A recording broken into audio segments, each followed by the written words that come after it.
அனைவருக்கும் வணக்கம். நான் உங்கள் பத்திரிகையாளர் RS கார்த்திக். இந்த வீடியோவில் நாம் பார்க்க இருக்கிறது நம்ம வேற லெவல் சினிமா சேனலோட சினிமா விமர்சனம்.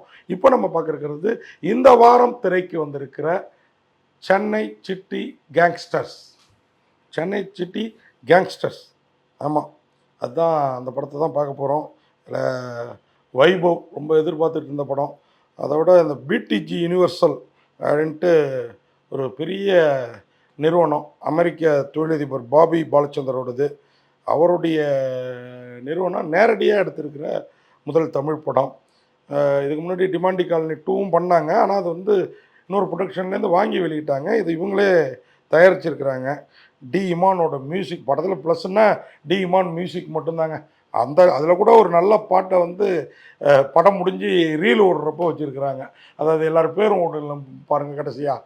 அப்போது என்ன இந்த மாதிரி ஃபாரின்லேருந்து வர தயாரிப்பாளர்கள் எல்லாம் இங்கே உள்ள சிலர் இந்த படத்துக்கே வந்து பார்த்திங்கன்னா head of strategy doctor Manoj பேனோன்னு ஒரு நல்ல சினிமா அனுபவம் உள்ளவர்.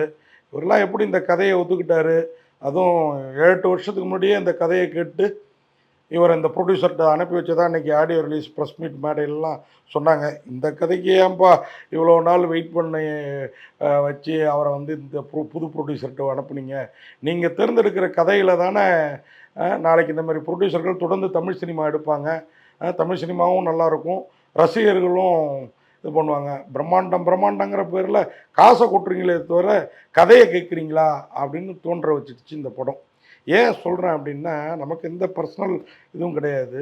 மனோஜ் பீனோலாம் உண்மையாக சினிமா நல்லா இருக்கணும்னு நினைக்கிறவர் டாக்டர் மனோஜ் பீனோலாம். அந்த மாதிரி ஆட்கள் வந்து இந்த மாதிரி கதையை எப்படி செலக்ட் பண்ணுறாங்கங்கிறது நமக்கு ஆச்சரியமாகவும் அதிர்ச்சியாகவும் இருந்தது.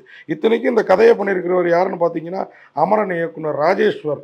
அமரன் கார்த்திக் நடித்து, யார் நம்ம கார்த்திக், அலைகள் ஓய்தலை கார்த்திக் நடித்து வெளிவந்த படம் அமரன். ஐசார்லங்கடி அடி பாருங்க, பாட்டு கூட நானே ஒரு ஞாபகம் மறதிக்காரன். இந்த பாட்டு இன்னமும் ஞாபகம் இருக்குன்னா அப்படி ஒரு படம் எடுத்தவர் ராஜேஸ்வர். அப்புறம் கோயில்பட்டி வீரலட்சுமியில் அதை எடுத்தாருன்னு நினைக்கிறேன். அப்படிப்பட்டவருடைய மகனும் இன்னொருவரும் சேர்ந்து இயக்கியிருக்கிற இந்த படம் பெருசாக சொல்லிக்கிற மாதிரி ஒன்றும் இல்லைங்கிறது என்னுடைய கருத்து. ஏன் அப்படி சொல்கிறேன்னா, கிளைமாக்ஸ் கிட்ட ஒரு 1/2 மணி நேரம் பிரமாதமாக இருக்குங்க. ஆனால் அதுக்காக எவ்வளோ நேரங்க ரசிகர்கள் தேட்டரில் காத்துட்டு இருப்பாங்க? பிரமாதம்னா உங்கள் வீட்டு பிரமாதம், எங்கள் வீட்டு பிரமாதம் இல்லை. அந்த இன்டர்வல் பிளாக் முடிஞ்சோடனே கொஞ்சம் ஹாஸ்யம் சுவாரஸ்யம் கூட்டிடுது. ஆனால் இன்டர்வல் வரைக்கும் புதையல் எடுக்கிறேன், இப்போ பணத்தை கொள்ள அடிக்கிறேன்னு சொல்லி நம்மளை கொன்று புதைச்சிடுறாங்கங்க. ஆமாம், என்ன கதை அப்படின்னு பார்த்தீங்கன்னா, வைபவும் நம்ம ஐஸ்வர்யா ராஜேஷோட நிஜத்தில் ஐஸ்வர்யா ராஜேஷோட தம்பி, அதாவது சகோதரர் மணிகண்ட ராஜேஷும் நண்பர்கள் சின்ன வயசுலேருந்து. அவங்க 2 பேரும் இந்த 3 குரங்கு பொம்மை காட்டுவாங்க பாருங்கள், அந்த மாதிரி ஒருத்தருக்கு ஒரு பிரச்சனை. ஒரு கொள்ளை சம்பவத்தில் ஆனந்தராஜ், ஜான் விஜய், அது மாதிரி மொட்டை ராஜேந்திரன், இன்னும் வைபவோட நிஜ அண்ணன் சுனில், இவங்க எல்லாருக்கும் ஒரு பிரச்சனைங்க. ஒருத்தருக்கு காது கேட்காது, ஒருத்தருக்கு ஆம்புலன்ஸ் சவுண்டு கேட்டால் கூட போலீஸ்னு போலீஸாக மாறிடுவார், இன்னொருத்தருக்கு வேறு மாதிரி பிரச்சனை, மண்டையில் டங்குன்னு அடித்தாதான் அந்த போலீஸ் பிரச்சனையிலேருந்து ஆனந்தராஜ் வெளியில் வருவார்னா, மொட்டை ராஜேந்திரனுக்கு ஒரு மாதிரி பிரச்சனை, சுனில் சதா சர்வகாலமும் கையில் புட்டியோட தெரிகிறார். இது எல்லாமே இவங்க ஒரு கொள்ளை சம்பவத்துக்கு போனப்போ நடந்த இவங்க. இந்த 4 பேரையும் சேர்த்துக்கிட்டு இந்த 2 பேரும் கொள்ளையடிக்க போகிறாங்க. முதல்ல ஒரு நகை கடைக்கு போகிறாங்க. அங்கே ஆம்புலன்ஸ் சவுண்டை போலீஸ் சவுண்டை கேட்டோன்னா போலீஸாக மாறிடுறாரு ஆனந்தராஜ். அந்த கொள்ளை சம்பவத்துலேருந்து அந்த நகைக்கடையை விட்டு தப்பிக்கிறது எம்பாடு ஆகிடுது. அடுத்து ஒரு வங்கி கொள்ளைக்கு முயற்சிக்கிறாங்க. வங்கி கொள்ளை இன்னொன்று என்ன, துப்பாக்கி எடுத்துகிட்டு போய் இருக்கிறவங்கெல்லாம் மிரட்டி அப்படி இல்லை, ஒரு சுரங்கத்தை வந்து பல கிலோமீட்டர் தோண்டி, அதுவும் பார்த்தீங்கன்னா இவங்க சவுகார்பேட்டை கோடம்பாக்கம்லாம் தோண்டிட்டு வர்றதா சொல்லுவாங்க. முதல்ல சொல்கிறப்ப ஏதோ பக்கத்தில் ஒரு இடத்துல ஒரு பீஸா ஷாப் போட்டு தோன்றதா சொல்லுவாங்க. அப்புறம் பார்த்தீங்கன்னா சவுகார்பேட்டை, கோடம்பாக்கம், திருப்பி கீழ்ப்பாக்கம், எல்லா ஊருக்கும் சுரங்கம் தோண்டிட்டு போய் மெட்ராஸில் தடுக்கி விழுந்தால் பேங்க் இருக்குது, ஒரு பேங்க் கொள்ளையடிக்கிறதுக்கு, அதுவும் இந்த வாவு பேங்க்கு ஒரே ஒரு பிரான்ச்சு தான் இருந்திருக்கும் போல் இருக்குது. அந்த மேனேஜர் உங்களுக்கு துரோகம் பண்ணிடுறாரு. அதனால் இந்த அஜித்குமார் மாதிரியே இருப்பார் வில்லன் நடிகர், அவர் தலா அஜித் மாதிரி தாங்க சொல்கிறேன். அவர் வந்து இந்த 4 பேரையும் அவங்க வங்கியை கொள்ளையடிக்க வர சொல்லிட்டு இவங்கள போலீஸில் மாட்டி விட்டுறாரு. அங்கே போலீஸ் கொடுத்த அடி உதையில தான் இவங்க 4 பேரும் இந்த 3 குரங்கு பொம்மை மாரி ஆனது. இந்த குரூப் திருப்பி அந்த வங்கியை கொள்ளடிச்சாதான் நம்ம எல்லாரும் பிரச்சனையிலேருந்து தப்பிக்க முடியும் அப்படிங்கிறாங்க. இவங்க 4 பேருக்கும் பிரச்சனை சரி, வைபவுக்கும் இந்த மணிகண்டன் ராஜேஷுக்கும் என்ன பிரச்சனை அப்படின்னு கேட்டிங்கன்னா, அவங்க லிவிங்ஸ்டனோட கையாளுங்க.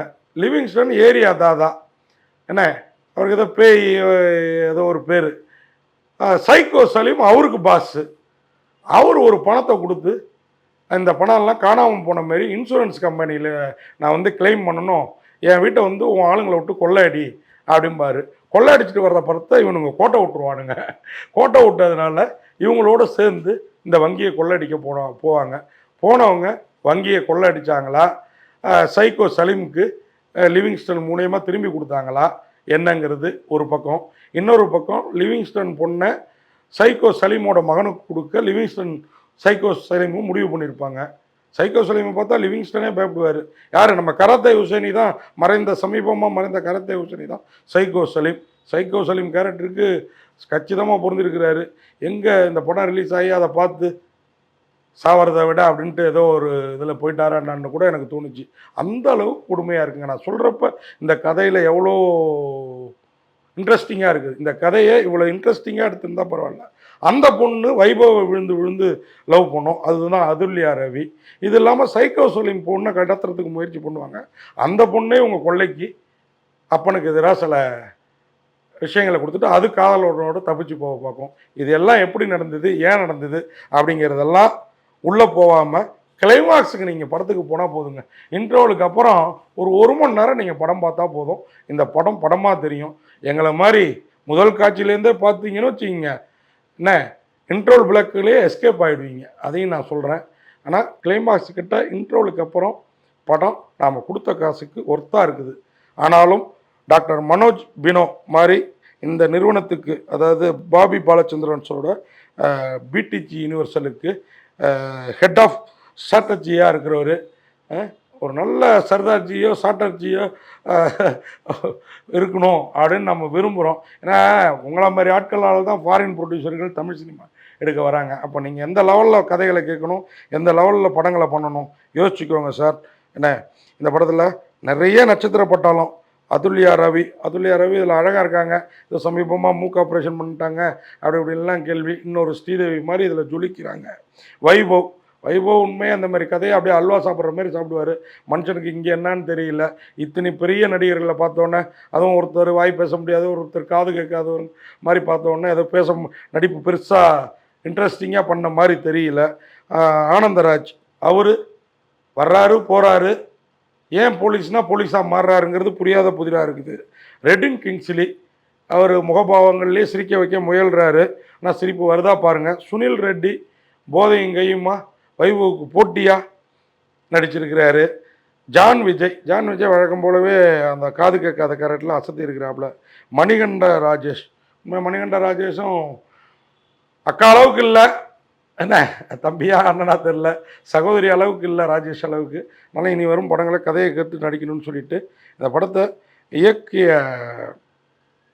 அவரை விட இந்த படத்தில் வந்து இமானோட மியூசிக் உண்மையாகவே பாராட்டணுங்க. அது மாதிரி இந்த படத்தோட இரட்டை இயக்குனர்கள், ஒரு பேர் என்னது, நம்ம ராஜேஸ்வரோடைய மகன் அவர், அதே மாதிரி விக்ரம் ராஜேஸ்வர், அருண் கேசவ் 2 பேர்.